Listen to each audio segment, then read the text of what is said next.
sa mao nga yuta o sa mao nga napulo ka sugo nag biyahe na pud sila padulong didto sa yuta nga sinaad. Gigiyahan sila sa Dios o gitagaan sila sa ilang mga panganahanglanon. Hilabi na gayud ang ilahang nga unsa shelter. Shelter ilahang katungganan. Gigiyahan sila sa Ginoo nga dili sila mainitan. He wanted to take them to the promised land. This land was also called, sa tawag nga land? Canaan or Canaan. God went ahead of them in the pillar of cloud. So samtang kining mga katawan sa Israel, nagkuan sila, nagpanaw sila padulong sa Canaan, gigiyahan sila sa Ginoo pinaagi sa pillar of cloud. Saan yung pillar? Haligi. Oh, di ba dito masukso ka na kating apitiha. Haligi nga panganod. Panahon sa adlaw kaya hindi sila mainitan. Palangga kayo sila sa Ginoo. So bisan po nagbiyahe sila, ay ilang kuan kay wala mainit. Kay landungan man sila sa Ginoo pinagi sa haligi nga cloud. Paminaw kay. Ug dayon nagsunod sila. Bisan asa padulong ang kung asa ang cloud dito po sila. Makuan sila dito Mulandong sa dito kay ang Dios ang nagiya sa ilaha. God had promised Abraham, Isaac and Jacob that he would give the promised land to their descendants. Kay ang Dios nagsaad kang Abraham, kang Isaac ug kang Jacob nga ihatag niya ang sinaad nga yuta ngadto sa iyang mga descendants, iyang mga kaliwat. Kaliwat nila. But now there were many people groups living there.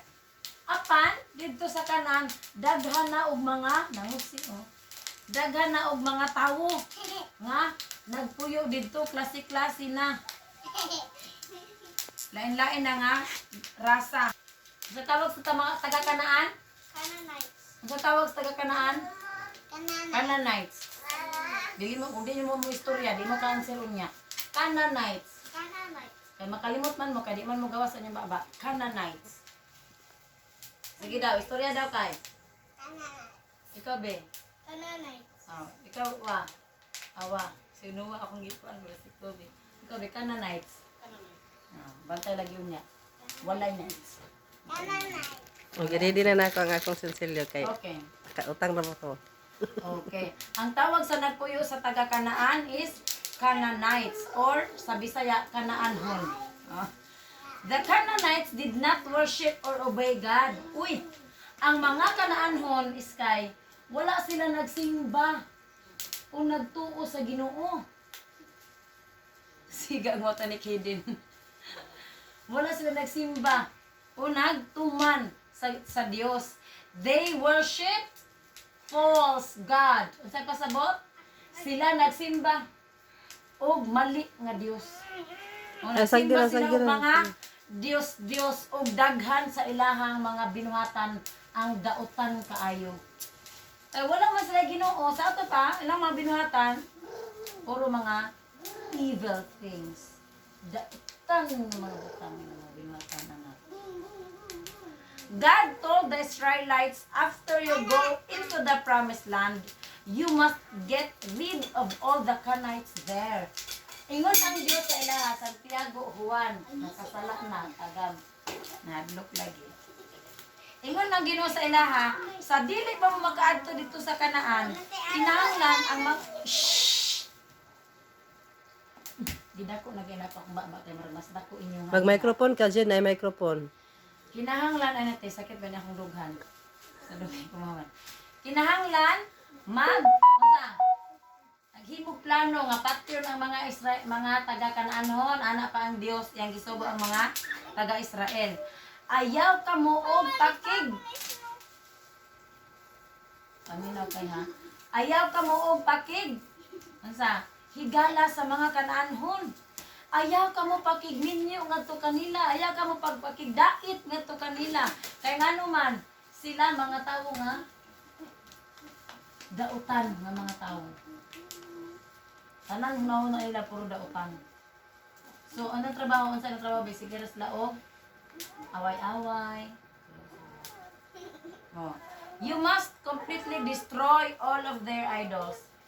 Ingon ang Dios, sa dili pa mo makasulod dito, kinahanglan patyo ninyo tanan o gugon ninyo tanan nila nga mga Dios. So sa gihimo sa taga Israel, ilanggi tuman ang gisugo sa Ginoo dili pa na. Napa? You must destroy. If you do not obey me, you will end up worshiping their idols instead of me. Nagpasidaan na daan ang Ginoo. Kung dili gani ko ninyo tumanon, sigurado gyud nga inyong simbahon na ang ilang gisimba nga mga Dios. Nisulti na daan ang Ginoo no. Sige na. Agay. Aman, asa naman is snow. When the Israelites reached the border of Canaan, Moses chose 12 men, one from each tribe of Israel. Sa diha nga maang Israelita, niabot na sila na diha sa kanto na sila o border na sila sa Kanaan. Si Moses nagpili og 12 ka buok tawo. Di mo niyang espiya. Haron nga mo musurbe ngadto sa Kanaan, diha sa 12 ka tribo sa Israel.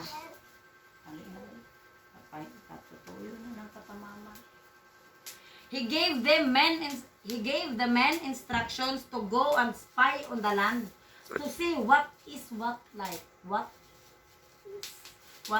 was like.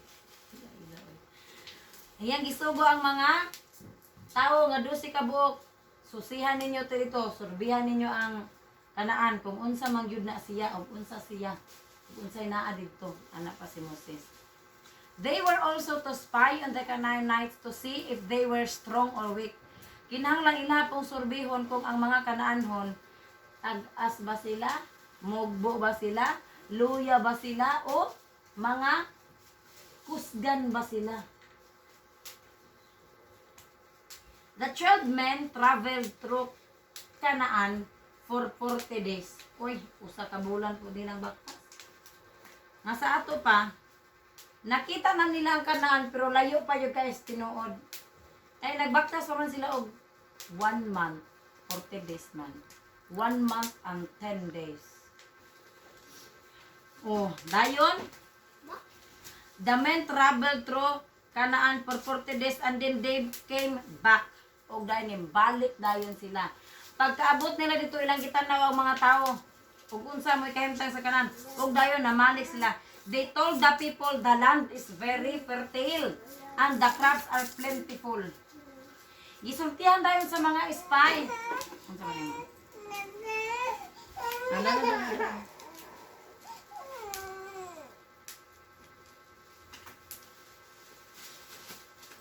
Gisultihan din sa mga spy ang mga tao pag-abot nila dito sa Kanaan, nindot kay lang yuta, humok.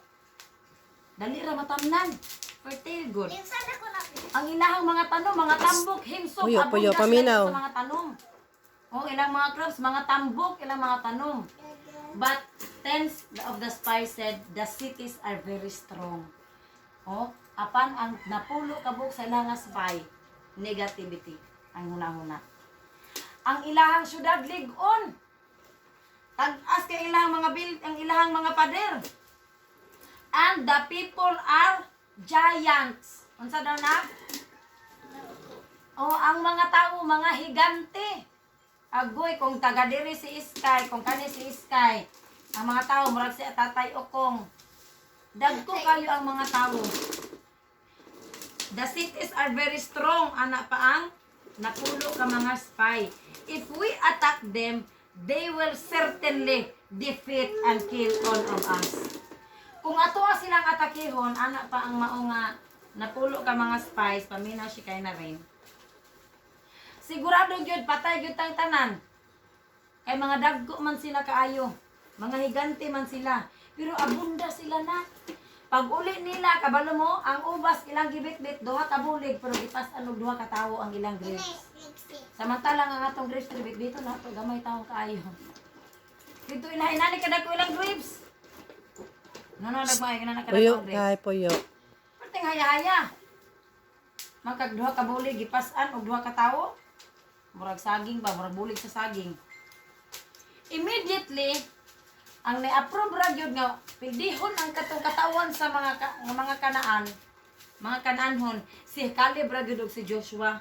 Ano din si Caleb ug si Joshua ngadto sa mga ubang nga spies. Dili na tinuod. Pero tinuod nga, dili na tinuod nga kanang tag-as sila. Pero ang giingon sa Ginoo, muoy kamatuoran nga kinahanglan atong pildihon ang mga kanaanhon bisan tuod sila kusgan, tag-as ug dagko sila nga mga tawo. We can certainly defeat them. God will fight for us. Ana pa sila. Bisan tuod dagko na sila, ba naman na. Bisan tuod mga higante na sila, sigurado gyud nga tuwa silang mapildi kay ang Dios makikuban man kanato. Ana pa si Joshua o si Caleb. But people did not listen to Caleb and Joshua. Ang sa ingon?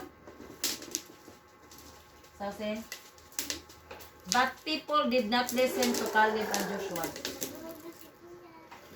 Ang mga katawhan, wala naminaw kay Caleb ug Joshua. Ang ilang gipaminawan, ang ilahang Pukaw, Noah. katong pulo ka spice sa ilang kahadlok.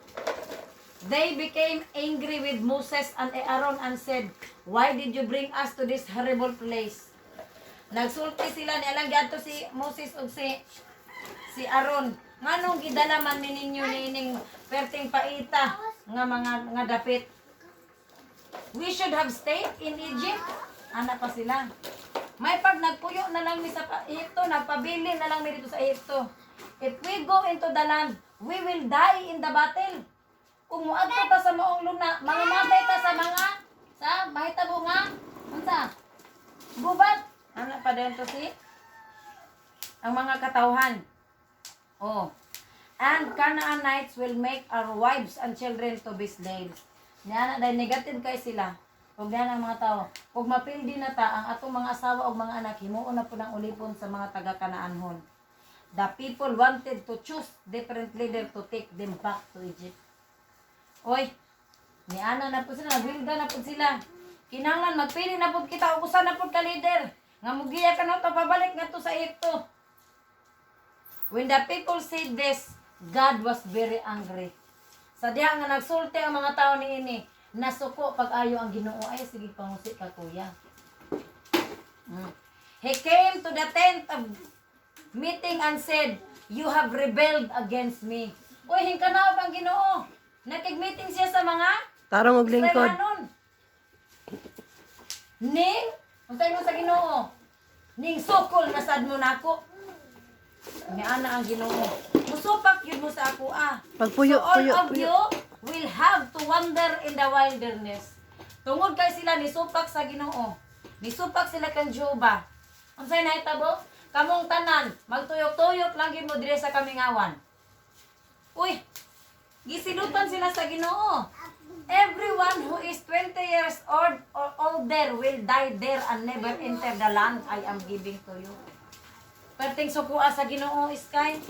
Sa tanan nga mga 20 anyos pataas, dili mo makasaka ngadto, di mo kaabot dito sa gisaad nga ihangad gid siya kay saka man ang binon. Sa gisaad nga yuta. Magpabilin mo diri mga matay mo. Na, di man maminaw. That's ang kaning 1 year old. 1 year old raman na ko kaapil pa ka. Adi ka agi ang bombom. So, si Kuya Noah nga di man ka agi ang bombom. Nagbabag ang si Kuya Noah. Oh. Oh, dili. Only Joshua and Caleb will enter there. Tok, tok. Kinsa ra ang makasunod? Si Joshua ra ug si Caleb kay sila raman ang positive thinker. Sila raman ang wala lisupak sa Ginoo sa ilang tanan. Sila ra duha. Kung ano pag Ginoo. When the people heard God says this, they were sorry they have sinned. Sa diha nga nadungog ni sa Dios nga nadungog sa tawo nga nakigmeeting ang Ginoo sa mga kadagkuan sa mga Israelita, nasuko man ang Ginoo pag-ayo, nang hinulsol na pud sila bi. Lord, pasalamat mo sa Lord. Dila na pong gingon nga Ginoo nakasala mi diha kanimo. Not to go because God would not go with them. Sa una nga pag-atake ka nagbut-but lang man sila, giminan sila ni Moses, ayaw mo pag una-una dito kay ang Dios dili makiguban dahil magulo ang mga Israelita. But they did not listen to Moses. Wa sila naminaw kang Moses. Niadto gyud sila og nakigubat sila sa mga Kanaanhon. Tungod kay ang Dios wala man nakiguban kanila sa maong gubat. Busa ang mga Kanaanhon defeated and killed most of them. Tungod kay wala man sila naminaw sa Ginoo, paminaw sky. Ang mga Kanaanhon halos tanan nga nangadto dito ilang gipamatay. Gamay na lang nabilin ang mga Israelita nga nakauban. Nagdinaganay ang mga Israelita nga namatay na ilang mga kauban. Then the Israelites turned back from Canaan for the next 40 years. Tanawa? Ang mga Israelita ning balik sila ni gibiyaan nilang Canaan, nanguli sila sa ilang tent. Kung asa dito sa Kamingawan, pag uli na dito 40 na po sila katuig, nagtuyok-tuyok ngadto sa Kamingawan. Tungod sa ilang gihimo, na nakasala sila sa Dios. Sulod sa 40 katuig, ang katawan sa Israel nagtuyok-tuyok sa Kamingawan. God provided all of their needs. Ang Dios naghatag sa ilang tanan nga panginahanglanon. Bisag mga badlungon sila. He gave them bread from heaven. Unsay tawag sa bread gikan sa heaven? Mana. Mana, pagkaan sa mga manununda, espesyal. Called manna. He also sent flocks of quails, which are medium-sized birds, into their camp so they would have meat to eat. Nuwa mata. Pagkalapod ang Diyos ubuntog kanila. Mga langgam. Harang nga ilang imong sudan. Naminaw ka? Dito sa kampo. Unsay gipadala sa Dios nga sudan? Buntog. Whale.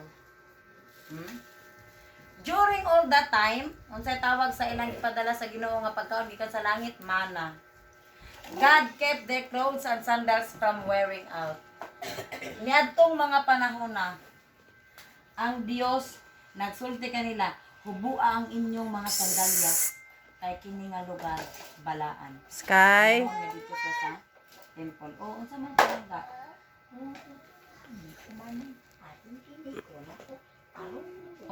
Gitusot ni Moses ang bato. But despite all of this, the people of Israel complained and grumbled against God and against Moses. Bisan patuod sila makakaon, bisan patuod sila nakainom. Sige, gihapon sa reklamo ka, Moses ug sa Ginoo, mga reklamador gyud ang mga katawan sa Dios. Bisan pa niini, God was still faithful. Bisan pag sa gira reklamo nga kapuya ni Moses, sa gira sa tutuyok diri ang Moses, kapoy kayo, may paglito na lang tasakon, mga reklamador gyud ang mga tao. Apan ang Dios matinud-anon. Ang Dios dili mausab na. Katawa bitaw. He did what he promised that he would do for the descendants of Abraham, Isaac, and Jacob. Kabalo ba mo? Saksak na ko. Ha? Saksak na ko. Sige, saksak. Kamating naman sa katawan sa Israel. Anong iyat yan magyapog itagag pagkaon ng katawan sa Israel? Dili tungod sa binuhatan sa katawan sa Israel. Apan tungod kay ang Dios nagsaad kang Abraham, kang Isaac, ug kang Jacob nga iyang ihatag sa ilang mga kaliwat ang luna sa Kanaan. Kuya kay ang Ginoo no? Not have any water, God told Moses, speak to the rock, and water will come out of it. Niabot ang panahon nga mga tao nang hinanglan og tubig, ningon ang Dios kang Moses nga istoryahin lang ng bato ug mugawas na ang tubig diha. But Moses did not speak to the rock. Ningon ra magud ang Ginoo istoryahin ang bato. Nasuko man si Moses kay mga tao mga reklamador man kaayo. Giyon sa ni Moses ang bato. Bunalan. Iyang gibunalan ang bato. Mao to nga nakasala si Moses. Instead, he hit the rock twice with a stick. Iyang gibunalan og kadua ang bato. Mao to midagayday ang tubig. Sa diini nga mga gihimo ni Moses, nakasala nagyutuod siya sa Ginoo. Og nahimo nga wala niya ni respeto ang Dios. Water come out of the rock for everyone to drink, but God was angry with Moses. Nigawas tuod ang tubig gikan dito sa bato, apan ang Dios nasuko kang Moses. Kaya magibunalan ang maong bato. He said, because you did this, you will not enter the promised land. Perteng guulan ni Moses. Sa diha nga giingnan siya sa Ginoo. Tungod kay wa man nimo sulti ang bato, imo man nino gibunalan. Dili ka makasulod ngadto sa gisaad nga yuta. Kating gula ni Moses. After the Israelites had wandered in the wilderness for 40 years, nangamatay na ang uban sa ilaha.